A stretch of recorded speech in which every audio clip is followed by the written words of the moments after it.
Celebration with a twist Sunday, as in a pretzel twist. The Christmas season unofficially kicks off today in the Pretzel City of Freeport with the lighting of the big tree in front of FHN Memorial Hospital.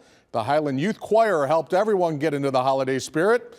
And look at this, Santa was even on hand to visit with children following the tree lighting. Those in attendance were invited to join in on a candlelight walk to the healing garden of the Leonard C. Ferguson Cancer Center at FHN for some free cookies and hot chocolate. Our holiday tree is, right in the middle of the city, so it gives an opportunity for families to come out, start their holiday celebrations, and then it leads right into our Festival of Trees celebrations, which include everything from movies to luminaries to Santa at the Freeport Public Library.